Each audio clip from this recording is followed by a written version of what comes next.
Einstein एकदा म्हणला होता, की मूर्खपणाला काही लिमिट नसते. तो अतोनात वाढू शकतो मूर्खपणा. पण शहाणपणाला लिमिट असते. ह्याचा संदर्भ हाच आहे, की आज राहुल गांधी ज्याला पप्पू म्हणून बदनाम केलं होतं, त्याला काय काय शिवाय देऊन त्याची बदनामी मोहीम घेतली होती. पण आज तो पप्पू राहुल गांधी अशा ठिकाणी अशा स्टेजला पोचला आहे, की ज्याची कंपॅरिझन मी फक्त नेहरूंशी करू शकतो. फक्त नेहरूंशी.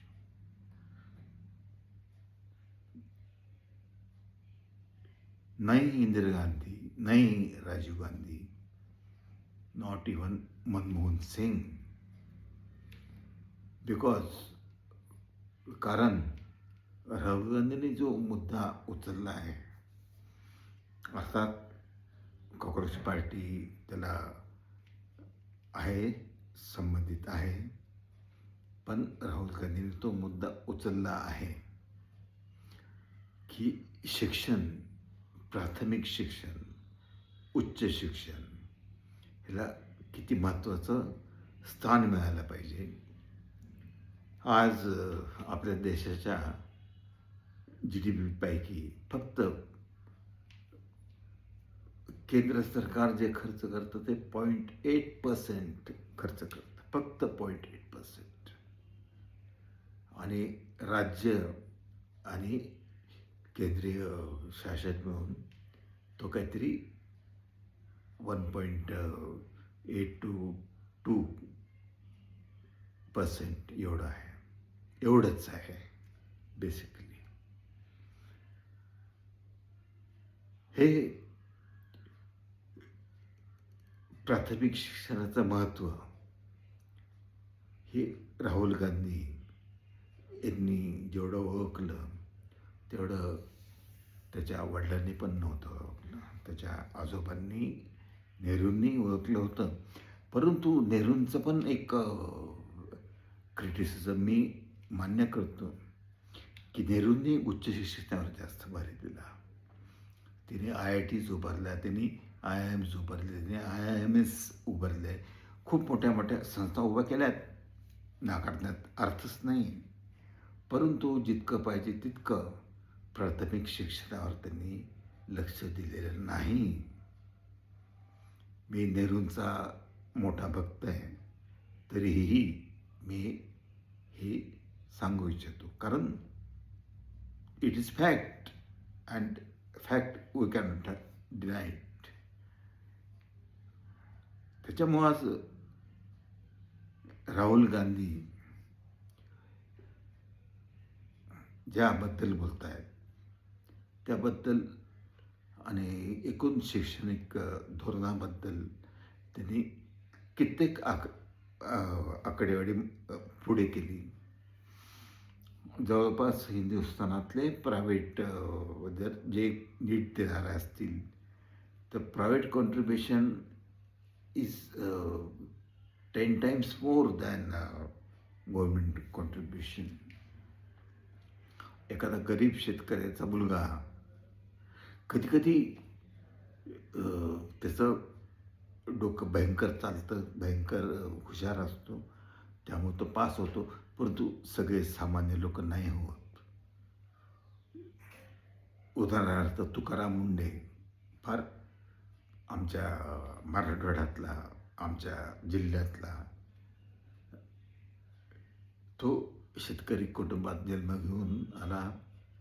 त्याने साधलं, परंतु प्रचंड डोकं होतं त्याला. 3 वेळा तो MPSC नापास झाला, UPSC पास झाला आणि तो IAS झाला. हे एक उदाहरण दाखव. माझे वडील ते सुद्धा म्हणजे तुकाराम मुंडेकडं तर आईबापाचं छत्र होतं, माझ्या वडिलांकडे ते पण नव्हतं. शिक्षण त्यांनी अंबाजोगाईत केलं. कॉलेज अंबाजोगाईत केले आणि नंतर मग ते उस्मानिया विद्यापीठामधून इंजिनियर झाले. ही त्या वेळेची गोष्ट आहे. आता राहुल गांधींचं काल जे पुण्यात जे आंदोलन झालं, आंदोलन नाही म्हणता येईल, त्याला एक संवाद म्हणता येईल, त्याला भाषण पण नाही म्हणता येईल. ते एक इतिहासात नमूद केलं जाईल. त्यांनी मुलींना बोलकं केलं, स्टेजवर बोलून बोलकं केलं, ऐकून घेतलं. ऐकून घेण्याचं जे सामर्थ्य असतं ना, ते सामान्य माणसात नसतं. सामान्य माणूस लगेच त्याला उत्तर देण्याचा प्रयत्न करतो, पण ऐकून घेणं फार महत्त्वाचं असतं. जो नेता ऐकून घेतो तो त्याच्याबद्दल विचार करतो, त्याच्यानंतर त्याचं पुढचं कार्य अवलंबून राहतं. त्याच्यामुळं राहुल गांधींना सलाम. एका फार मोठ्या डीप ह्याच्यातनं डीप काय म्हणतात त्याला आता, की इतकं बदनाम केलं गेलं, इतकी इलेक्शन हारला, हा माणूस उभा आहे, ह्याचं सायकॉलॉजिकल ॲनालिसिस तर करायलाच पाहिजे. एक माणूस जवळपास 25 वर्ष राजकारणात आहे. 10 वर्ष सत्ता होता, पण त्याने सत्तेचा वापर स्वतःच्यासाठी केलेला नाही. हे अर्थातच बरोबर आहे का नाही हे मला नाही माहिती, पण त्याने त्यावेळेस सत्ता हातात घ्यायला पाहिजे होती.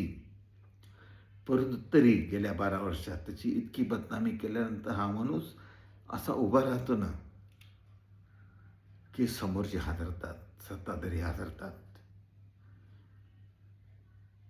त्याला सायकॉलॉजिस्ट म्हणतात की it is improvisation of personality. ती पर्सनॅलिटी तिने इम्प्रूव्ह केली. कदाचित 15 वर्षापूर्वी मला विचारलं असतं तर मी म्हणलो असतो, ठीक आहे, it is not wrong. Rahul Gandhi कधी कधी त्यावेळेस असंच करायचे. पण गेल्या काही वर्षात त्यांनी इतकं शिकून घेतलं आहे समाजातनं की ते आता उभे आहेत. आता मोदी आणि शहा या जोडगोळीच्या सगळ्या लांड्या, चपाड्या, चोऱ्या हे भांडायला तो आता घाबरत नाही. तो संसदेमध्ये बिनधास्त बोलतो आणि भाषणामध्ये तर मोदीला अरेतुरे करतो, शहाला अरेतुरे करतो. Hats off Rahul Gandhi. Thank you very much for being my leader.